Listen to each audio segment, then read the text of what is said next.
Happy 10th of May it is, can you believe? I'm just going to add this, as per usual, to a couple of groups. Good morning.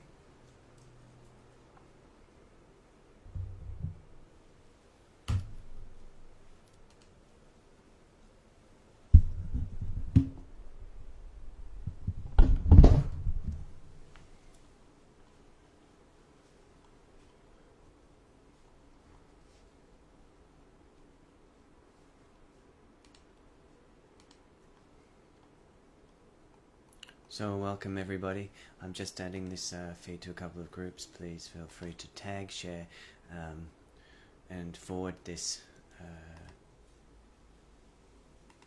this video. Welcome Bonnie.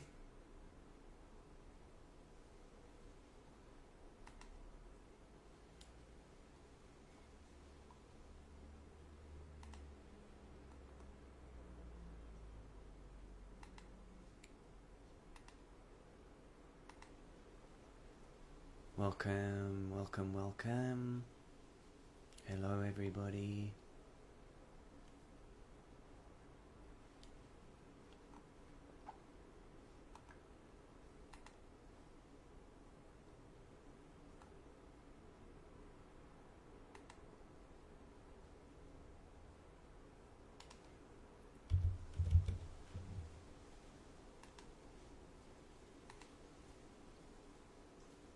Welcome Dee.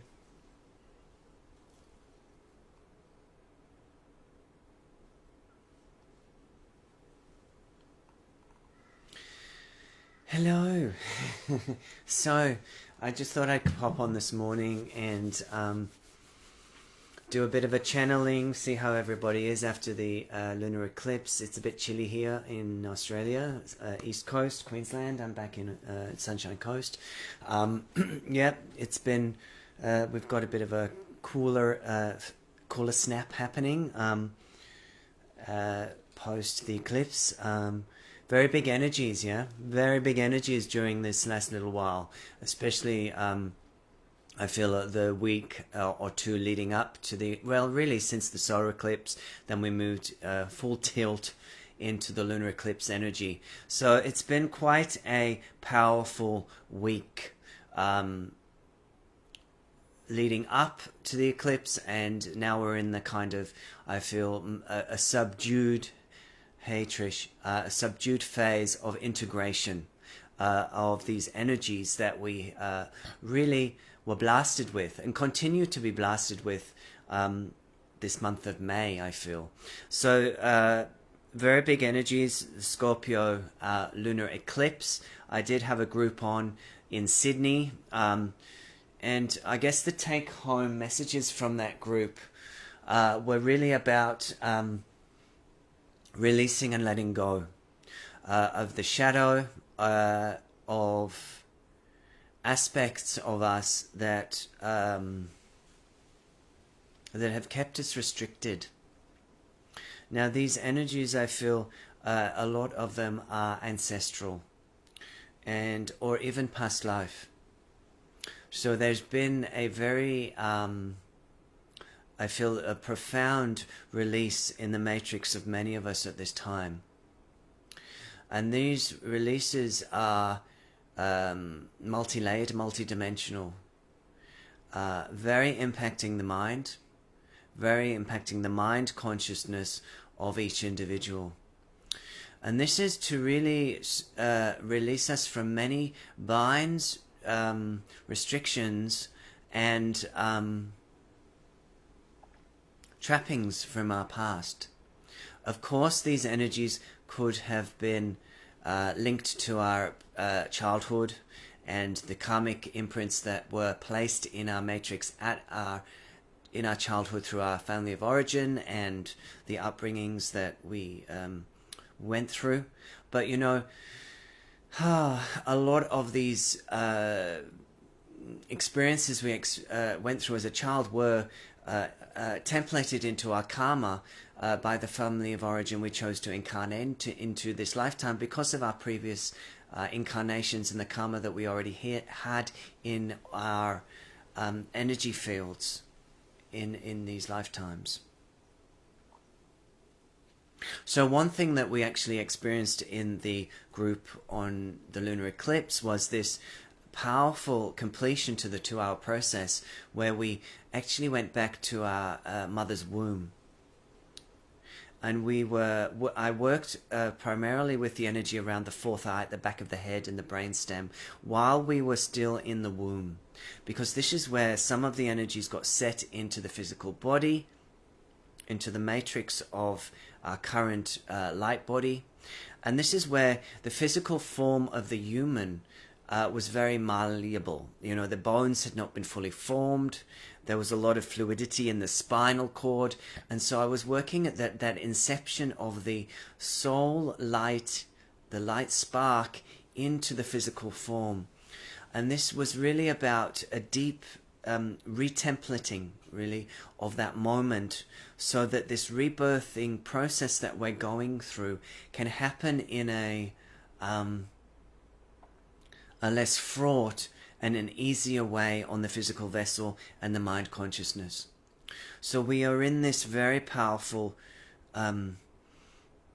release of a lot of old ancestral and karmic imprinting.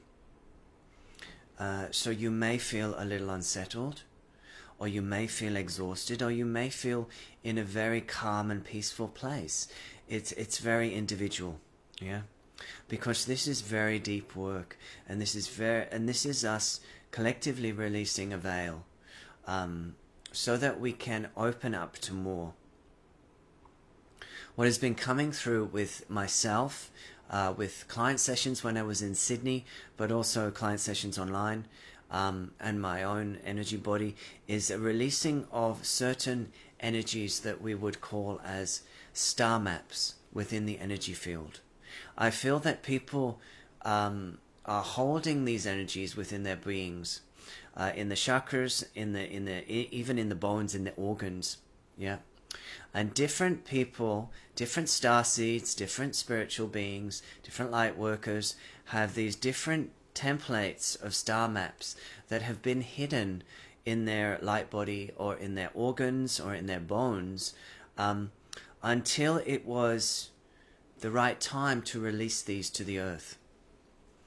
And I think a lot of us are now graduating in self-mastery, if you will, in self-mastery of our own minds, because we've released enough of the karmic imprints and the ancestral karma that we can now open up these star maps and graduate to a new level of our being, a master level. Yes.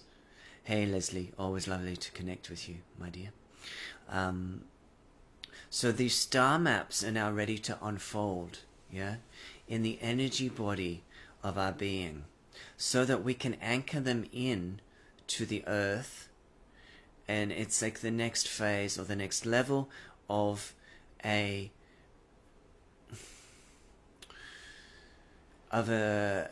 anchoring of heaven to earth, yeah. So these star maps that we're unfolding in our energetics, once they are anchored through our light conduit into the earth, they are another piece of the divine puzzle of the purification and the elevation of the ascension of Gaia. So now that a lot of our resistances to the expansion of our being have been removed, the veils have been removed through clearing and wiping some of the neural paths and the neural nets that we have held in our being through the ancestral trauma, really. That we are expanding into the Master Soul Self. We are anchoring that light into the energy body through the organic expression of the soul embodiment. Yeah. And so the soul embodiment is taking itself up a notch by the release of these star maps, if you like, these energy bundles of light that are now being released from the body template, the chakra template. Yeah. So this is a profoundly expansive process so that we can take clarity and destiny to a new level in our being. So this star map unraveling, if you will, is to open new light, new inspiration, new mind to the being that we are, this life. Connecting through our higher realms and bringing these energies through and calling ourselves home. It is the big call home, guys. It is the big clarion call from our ancestors. Now that we've opened and expanded so deeply, we can reach for the stars much more strongly and ground it into the earth, into the Gaia matrix, and advance forward. Powerful times, powerful times. So I do want to work with this beauty, and he's gorgeous. I posted him today. He's a golden healer, octopus, and I love him because you can actually hold him. He's like a little talisman, yeah. And he came forward today. He's very cheeky. He came forward in a channeling I did this morning, and you can check my wall if you want to re-listen or if you want to read that channeling. It was all about the veils thinning, and about how we're really required to allow the energy of adaptation to come in right now. So he's all about fluidity and adaptation and finding joy in the process. Yeah. So and also finding joy in difference. Yeah. Because what the energies that came through said this morning was that we are in this profound upliftment towards unity consciousness, but in the process there is a devolution before an evolution. Yeah. So this this devolution that is happening at this time, which is causing a lot of chaos in community, we're not just the Lightworker community, but just the community of the earth in general. There is a severe polarization happening, yeah, which is part of an agenda, if you were to think about the dark agenda, but this is also backfiring and moving towards, in the long term, unity consciousness. But this unity consciousness must come forth through the birthing in the chaos of polarization. So the octopus is coming to us today to say, you know, where can we hold our light and not fracture community during times of difference and separation? Where can we find, I guess, wholeness and ways and moments of connecting with each other, even if we have differences of opinion or different energy styles or belong to different tribes, if you will. So he is talking all about adaptation. He's talking about finding joy and finding a way to connect. Yeah, he's a shapeshifter, yeah? So that's what we're wanting to do. We're wanting to shapeshift into a new form, into a new light body, into a new way. And of course this causes a little bit of unsettled frequency in our energy field, and also can be perceived as strange, and kind of, as we're going through shifts, people around us may not understand that and see us as losing it, or what's happened to Michael now, why is he acting this way, or whatever. And this is just because we're all evolving. Yeah, we're all evolving, and we're all letting go of places that no longer serve, so that we can anchor in these new star map lights and unfold them. So I just want to bring through some energy now about adaptability. So this is a frequency coming from this beautiful being around adaptability. So all you have to do is let it wash through your chakra pillar, soften your energies so that you feel, I guess, a little more whole through your whole being. Because when we split off aspects of ourselves and compartmentalize, then we often then have to do the same out there in the world. So we're bringing ourselves back into wholeness, back into truth, back into peace through our central channel now. Okay? Shibudo no neki porki pananaka, Shabato to nanaka, Shulo porki peti kananaka, Shilipu to nanaka, Shalabarka nananaka, Shulo porki pananaka, Shalabananaka, Shulo bukotiki pananaka, Shalabarki kananaka, Shulo borko korka. Sholopoki putututututa nanaka, Sholopoki ana arka a, Shalabala ala ka, Sholoba ala ka, Shibadi shalabarka naka.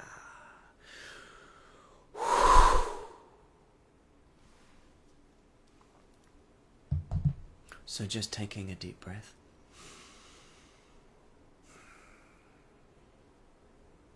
Letting that energy frequency soften the edges of your heart, soften the edges of your mind, bringing everything back into the center in gentle compassion, so that you may shift and move and release veils and star maps and light from your being, and shine like the master soul that you are, anchoring in more of your soul light, anchoring more of your wisdom into the here and now from the internal aspect of yourself.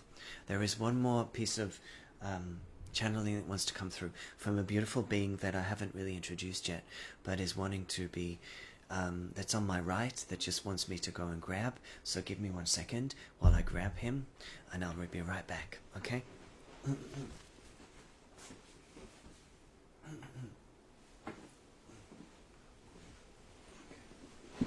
So he arrived just this week when I got home from Sydney, and he's also an ocean being. He's very gorgeous. Wow.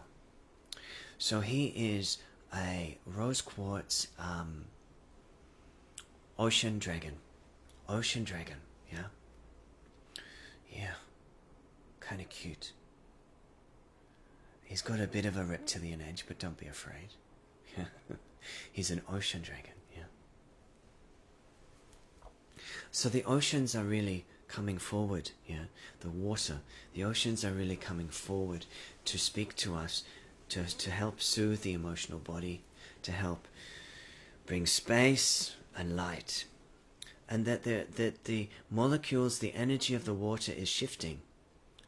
As we are anchoring in new light through and opening up the star maps of our being, there is a reciprocal expansion of the ocean light, and it has been purified through the purity of our vessels and vice versa. So there's a reciprocal purification happening. So this ocean dragon wishes to bring in some gratitude to your heart, some amplification to your heart field, just to say thank you for all that you are doing by cleansing your own energy field, by purifying your own karma. You are also cleansing and clearing the energies of the oceans so that they can come back into the purity of Lemuria, really, that they be the purity of the purest water crystals, and that they can bring a remembrance to the souls that are of the earth, of the original ancestors of Lemuria. So this is a Lemurian activation for the heart space. And then we'll leave it there for today, okay? Shambundo deki pedika panana karapa kutu tipa dedica danaka, shalaporki pananaka, shulpiana bushile bananaka, shulbe dediki putiananaka, shulipetiki potipatico tutukananaka, shulparki patananaka, shupatiki patatananaka, shilepetiki patananaka, shulepokur, kokor, shilepetiki potipot. Putika potananaka. Open up the map within your heart, dear ones. There is much more wisdom in your heart than you remember. We are the Lemurian guides. We work with the oceans and the ocean dragons. We bring you the heart of Lemuria this morning, for your own heart to remember your purity and your compassion and the divine feminine aspect of Lemuria. Bring it through your heart space.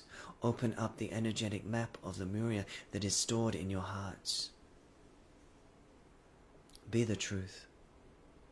Be the love. Come back to the beginning to move forward. And so it is. And so it is. And so it is. Amen.